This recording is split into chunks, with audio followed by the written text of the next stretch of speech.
Children are always telling us something, even when they don't use words. What if the secret to calmer parenting isn't doing more, but noticing more? In Japan, many parents rely on this quiet approach. Not punishment, not pressure, but paying attention to the small signals that show who a child is becoming. And in this video, I want to share 3 simple Japanese ideas through real moments from my son Sosan's everyday life here in Japan. Small scenes that show how independence grows in a gentle, natural way. They are ideas you can start using today. These ideas all begin with one belief. Children communicate through their pace, their interests, and the tiny signs they can't explain yet. When we slow down enough to notice these signals, we discover the first idea. Slow, don't push. In Japan, where I'm raising my son, there's something you often see at the park, but many people don't really notice it at first. A small sign that says, let them try on their own. Don't force them. I never truly understood their meaning until I became a mother. In many countries, going to the park might have a clear purpose. Maybe to use the slide, try the swings, climb the structure, and check all the boxes before going home. But in Japan, the purpose is different. The goal isn't the slide. The goal is the child. We often see a child standing still, touching a leaf, watching birds, or simply staring at the sky. To adults, it might look like doing nothing, but to children, this is learning. This is focus. This is curiosity. This is the beginning of independence. And the parents, they don't interrupt. They don't say, let's go try this next. They simply stay close and watch. One day, my son stood in front of a playground structure, just watching another child climb. I thought he wanted to try it, so I lifted him up to help. But right then, I saw the sign again. Let children challenge themselves. Please don't push them. And I realized I wasn't helping him. I was rushing him. I was moving at my pace, not his. So I put him down and I waited. He looked at the structure again, touched it, walked around it, and then walked away. He didn't want to climb. He wanted to observe. And that was enough. When children have time, they find their own rhythm. They choose, explore, and move forward when they feel ready. This slow, natural pace is how self-control begins. Sometimes the best thing we can do is simply slow down and wait. Because the moments children love most are the ones with no rushing, no pressure, just time that flows at their pace. Follow their curiosity. There are moments in parenting when our plans and our child's pace move in completely different directions.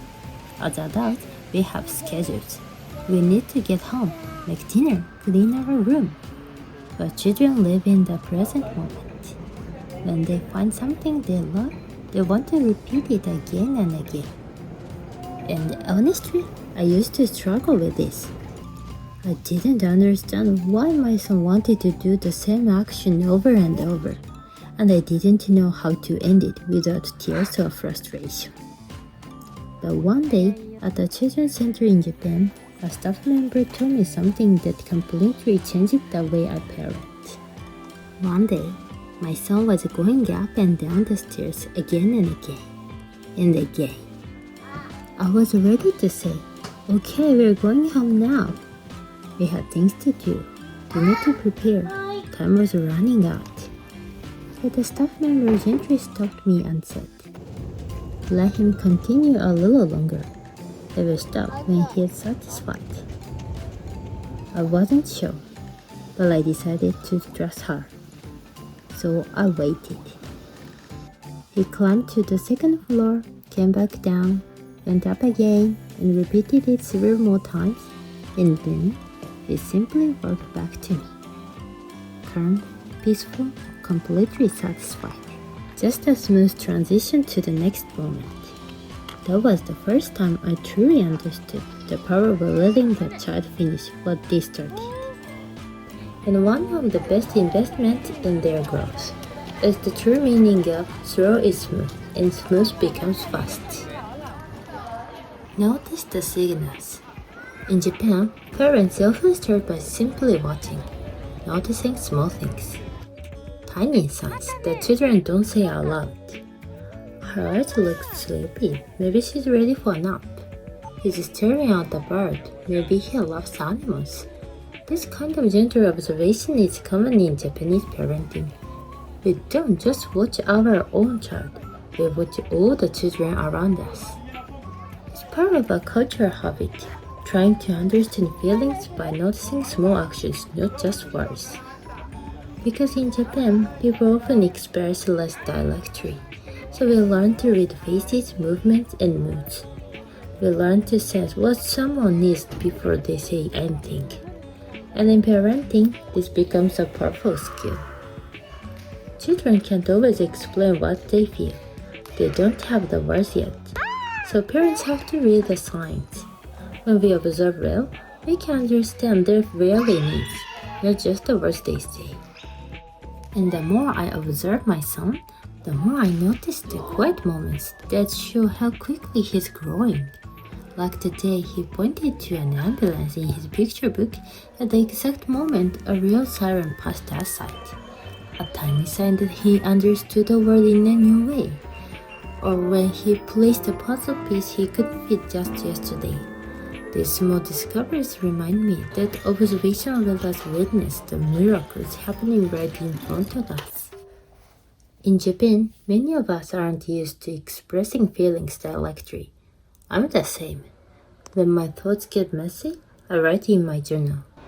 And someday, I want to tell my son to do the same, to notice his feelings and to put them into words. Independence doesn't grow from pressure or punishment. It grows from the quiet things, moving at child's pace, following their curiosity, and noticing the small signals they can say out loud. These three gentle habits shape the way many Japanese parents raise confident, independent kids, and they are simply enough to start today. If you enjoyed this video, a like or subscribe really helps the channel grow, and let's just keep sharing Japanese parenting with you. And if you have your own experiences, I'd love to read them in the comments. Thank you for watching. See you in the next video. Bye!